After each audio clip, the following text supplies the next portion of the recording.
Hi friends, வணக்கம். Welcome to my channel. இன்றைக்கி நம்ம சேனலில் ரொம்ப ஈஸியாக மசாலாவெல்லாம் வறுத்து அரைச்சி ஒரு சூப்பரான டேஸ்ட்டில் எண்ணெய் கத்திரிக்காய் குழம்பு தான் பார்க்க போகிறோம். இது சாதத்து கூட சூப்பரான காம்பினேஷனாக இருக்கும்.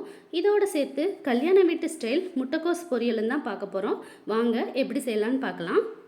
அப்படியே என்னோடய வீடியோவுக்கு ஒரு லைக் பண்ணிவிட்டு மறக்காமல் என்னோடய சேனலை சப்ஸ்கிரைப் பண்ணிக்கோங்க. இதுக்கு முதல்ல ஒரு பேனில் 2 டேபிள் ஸ்பூன் ஆயில் சேர்த்துக்கலாம். ஆயில் நல்லா சூடாகட்டும். இதில் 1/2 டீஸ்பூன் உளுந்து, 1/2 டீஸ்பூன் கடலைப்பருப்பு சேர்த்து 1 டேபிள் ஸ்பூன் நிலக்கடலை சேர்த்து நல்லா கிளறி விட்டுக்கோங்க. நல்லா வறுக்கட்டும். இப்போ இதில் ஒரு பட்டை, 2 கிராம்பு, ஒரு ஏலக்காய் சேர்த்து நல்லா பொரிய விடுங்க. 2 ஸ்பூன் மல்லியும் சேர்த்துட்டு ஒரு 10 வெந்தயம், 10 முந்திரி சேர்த்து நல்லா வறுத்து எடுத்துக்கலாம். இது சிம்மில் வச்சு தான் வறுக்கணும்.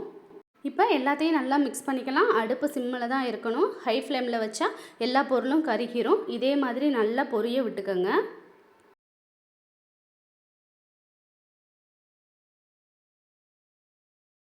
இப்போ இந்த அளவு நல்லா பொரிஞ்சதும் ஒரு 10 புதினா இலை, கொஞ்சோண்டு மல்லி இலை, ஒரு 10 பல் பூண்டு சேர்த்து வதக்கிக்கோங்க. ஒரு துண்டு இஞ்சி சேர்த்துக்கலாம். பெரிய சைஸ் பூண்டாக இருந்தால் ஒரு 4 பல் பூண்டு சேர்த்தா போதும். நான் சின்ன சைஸ் பூண்டுங்கிறனால ஒரு 10 பல் பூண்டு சேர்த்துருக்கேன். இது அப்படியே இருக்கட்டும். இதில் ஒரு டேபிள் ஸ்பூன் வெள்ளை எள் சேர்த்துக்கலாம். உங்கள்கிட்ட கருப்பு எள் இருந்தாலும் இதை சேர்த்துக்கலாம். நல்லா சிம்மில் வச்சு வதக்கிடுங்க. இப்போ இது ஒரு ஓரமாக இருக்கட்டும். இப்போ இது வறுத்த எல்லாத்தையும் நம்ம ஒரு ஓரமாக ஆற வச்சு எடுத்துக்கலாம். இந்த கத்திரிக்காய் குழம்பு செய்கிறதுக்கு ஒரு 10 கத்திரிக்காயை நல்லா கழுவி எடுத்துட்டு இது மாதிரி 4ஆக கட் பண்ணி உள்ளே பூச்சி எதுவும் இருக்கான்னு பார்த்துக்கோங்க. தண்ணியில் போட்டு வச்சுக்கலாம். தண்ணியில் போட்டால் கருக்காமல் இருக்கும். இது ஒரு ஓரமாக இருக்கட்டும்.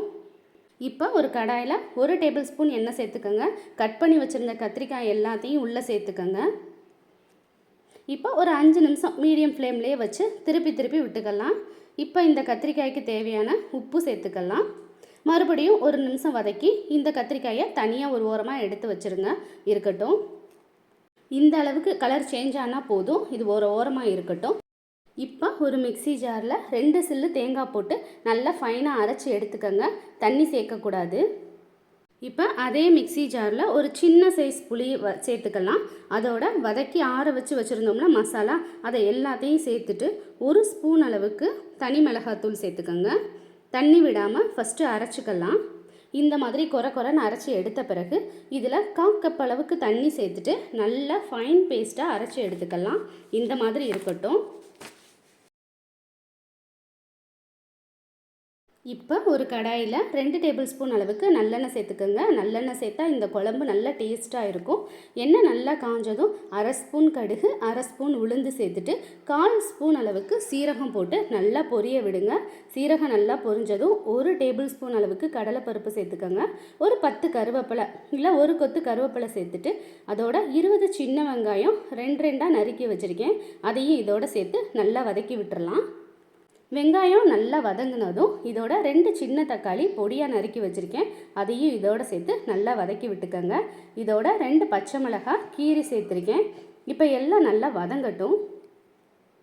எல்லாம் நல்லா கண்ணாடி பதம் வர வரைக்கும் நல்லா வதக்கின பிறகு இதில் ஒரு 1/2 ஸ்பூன் அளவுக்கு நம்ம மஞ்சத்தூள் சேர்த்துக்கலாம்.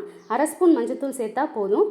இது நல்லா கிளறி விட்டுட்டு இப்போ அரைச்சி வச்சுருந்த மசாலாவை இதோட சேர்த்துக்கலாம். இப்போ அரைச்ச மசாலாவோட பச்சை வாசனை போகிற அளவுக்கு ஒரு நிமிஷம் நல்லா வதக்கும்போது நல்ல எண்ணெயெல்லாம் ஓரமாக பிரிஞ்சு வரும். இந்த ஸ்டேஜில் இதுக்கு தேவையான அளவு தண்ணி சேர்த்துக்கலாம். 1 கப் அளவுக்கு தண்ணி சேர்த்தா போதும். குழம்பு நல்லா திக்காக இருக்கணும்னு நினச்சிங்கன்னா 1 கப் சேருங்க. இல்லை குழம்பு கொஞ்சம் தண்ணியாக இருக்கணும்னா ஒரு 1/2 கப் 2 கப் அளவுக்கு நம்ம தண்ணி சேர்த்துக்கலாம். இப்போ இதுக்கு தேவையான அளவு உப்பு சேர்த்துட்டு ஒரு கொதி வந்ததும் நம்ம வதக்கி வச்சுருந்தோம்ல கத்திரிக்காய் அதை இதில் கொஞ்சமாக சேர்த்துட்டு ஒரு மூடி போட்டு ஒரு 10 நிமிஷம் வேக வச்சு எடுத்துக்கோங்க. அவ்வளோதான், சூப்பரான கத்திரிக்காய் குழம்பு நம்மளுக்கு ரெடி ஆயிடுச்சு. இது சாதத்து கூட சாப்பிடவும் சூப்பரான காம்பினேஷனாக இருந்துச்சு. அதே மாதிரி தோசை கூட தொட்டு சாப்பிடவும் சூப்பராக இருந்துச்சு. நீங்களே இதை ஒரு தடவை ட்ரை பண்ணி பாருங்கள். உங்கள் ஃப்ரெண்ட்ஸுக்கு மறக்காமல் இதை ஷேர் பண்ணுங்கள். வாங்க கல்யாண வீட்டு முட்டைக்கோஸ் பொரியல் எப்படி செய்யலான்னு பார்க்கலாம். இதுக்கு முதல்ல ஒரு பேனில் 2 டேபிள் ஸ்பூன் ஆயில் சேர்த்துட்டு அரை ஸ்பூன் கடுகு, அரை ஸ்பூன் உளுந்து சேர்த்து கடுகு உளுந்து நல்லா பொரிஞ்சதும் இதுக்கு ஒரு கொத்து கருவேப்பிலை சேர்த்துட்டு 2 பச்சை மிளகாய் சேர்த்துட்டு நல்லா பொரிய விட்டு எடுத்துக்கலாம். இப்போ சின்ன வெங்காயம் ஒரு 20 வெங்காயத்தை 2 கட் பண்ணி வச்சுருக்கேன். அதை இதோட சேர்த்து நல்லா கிளறி விட்டுக்கோங்க. நல்லா கண்ணாடி பதம் வர வரைக்கும் கிளறி விட்டுக்கோங்க. இப்போ ஒரு அரை கிலோ அளவுக்கு முட்டைக்கோஸை நான் பொடிசாக நறுக்கி வச்சுருக்கேன். இந்த மாதிரி ஃபைனாக நறுக்கி வச்சுருக்கேன். அதை இதோட சேர்த்துக்கலாம். இப்போ நறுக்கி வச்ச முட்டைக்கோஸ் எல்லாத்தையும் உள்ளே சேர்த்துட்டு இதுக்கு தேவையான அளவு உப்பு சேர்த்துக்கலாம். ஓரளவுக்கு உப்பு சேர்த்தா போதும், ரொம்ப சேர்க்க தேவையில்லை. இப்போ எல்லாத்தையும் ஒரு தடவை நல்லா கிளறி விட்டுக்கோங்க. இப்போ இதில் ஒரு 3 டேபிள் ஸ்பூன் அளவுக்கு பாசிப்பருப்பை எடுத்து ஒரு அரை மணி நேரம் தண்ணியில் ஊற வச்சுருக்கேன். அதை இதோட மேலாப்பில் சேர்த்துக்கலாம். மேலாப்பில் சேர்த்துட்டு ஒரு தடவை எல்லாத்தையும் மிக்ஸ் பண்ணி விட்டுட்டு கொஞ்சம் தண்ணி தெளிச்சுக்கோங்க. லேசாக தண்ணி தெளித்தா போதும், அதிகமாக தண்ணி தெளிக்க தேவையில்லை. ஒரு 5 நிமிஷம் சிம்மில் வச்சு 2 பக்கமும் பெரட்டி எடுக்கணும்.